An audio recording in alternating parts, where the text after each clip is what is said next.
Assalamualaikum warahmatullahi wabarakatuh. Bismillahirrahmanirrahim. Alhamdulillahi rabbil alamin. Wassalatu wassalamu ala asyrafil anbiya'i wal mursalin Sayyidina wa maulana Muhammadin wa ala alihi wa ashabihi ajma'in. Amma ba'd. Saudaraku kaum muslimin wal muslimah, para pecinta channel Hana Al-Muti'ah yang dirahmati oleh Allah Subhanahu wa taala. Amin amin ya robbal alamin. Pada kesempatan hari ini saya akan bercerita tentang kisah Al-Qaswa. Al-Qaswa adalah unta kesayangan Rasulullah Shallallahu alaihi wasallam yang menjadi saksi sejarah Islam. Al-Qaswa adalah unta kesayangan Nabi Muhammad Sallallahu Alaihi Wasallam yang menjadi saksi perjalanan dalam memperjuangkan Islam bersama Rasulullah. Al-Qaswa melihat kejahiliahan masyarakat Mekah, kejahatan kafir Quraisy, dan ketaatan kaum muslimin. Sama seperti unta pada umumnya, Al-Qaswa dijadikan oleh Rasulullah Shallallahu alaihi wasallam sebagai tunggangan untuk menjelajahi banyak wilayah. Berkat bantuannya, Rasulullah Shallallahu alaihi wasallam mampu menyebarkan agama Islam sampai ke pelosok negeri. Al-Qaswa adalah unta yang istimewa.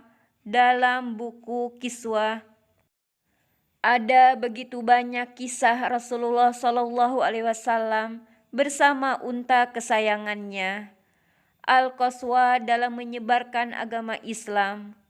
Beberapa kali dikisahkan bahwa Al-Qaswa turut mengambil peran dalam dakwah Rasulullah. Mengutip buku Asbabun Nuzul for Kids, dikisahkan bahwa Al-Qaswa turut menentukan tempat singgah Rasulullah Shallallahu alaihi wasallam saat tiba di Madinah.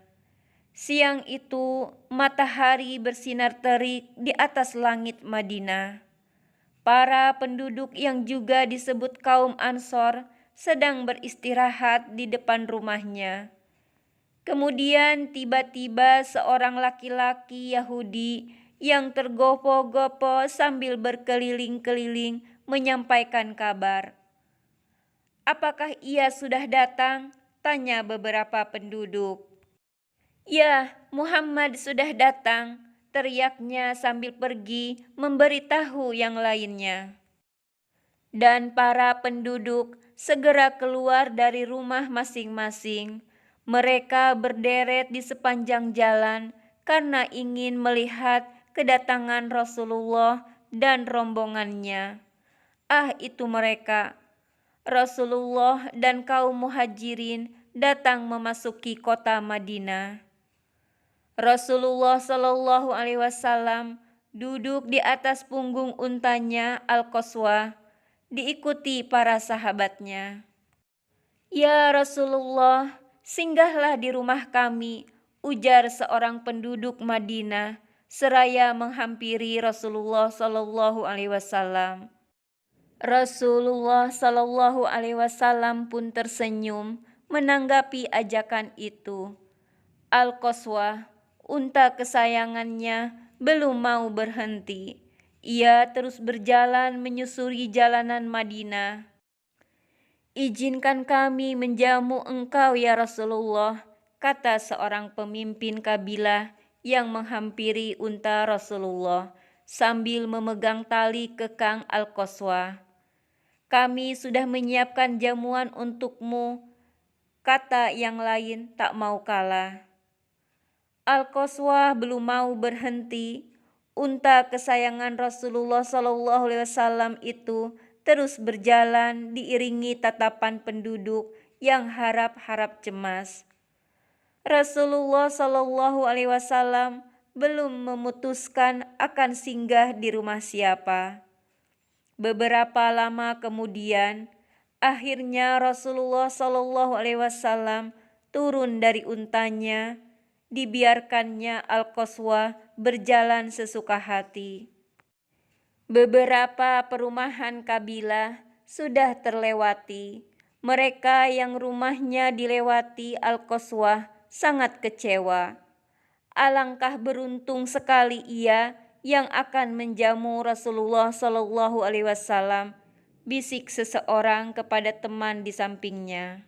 Untung sekali, balas teman di sebelahnya yang mengusap janggut sambil terus berjalan mengikuti iring-iringannya Rasulullah Shallallahu Alaihi Wasallam.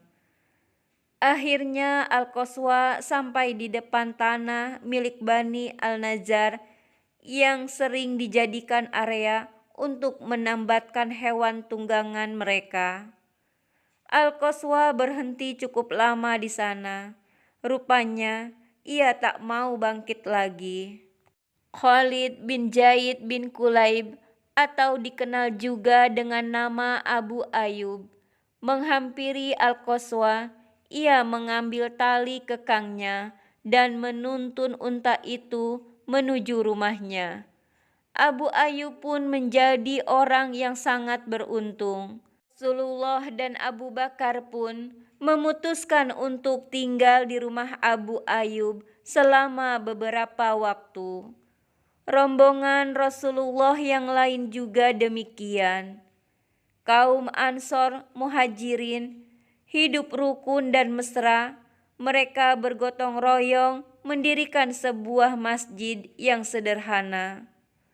Rasulullah juga mendamaikan dua suku dari kalangan Ansor, yaitu suku Aus dan Khazraj yang selalu bertikai.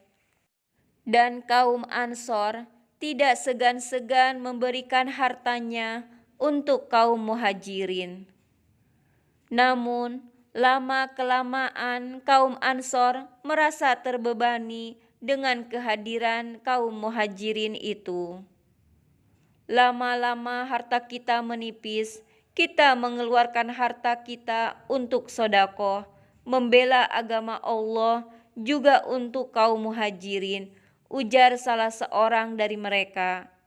Ya, benar. Sepertinya sudah saatnya kita melepaskan mereka, sambung yang lainnya. Allah Subhanahu wa Ta'ala yang Maha Melihat dan Maha Mendengar mengetahui ucapan mereka.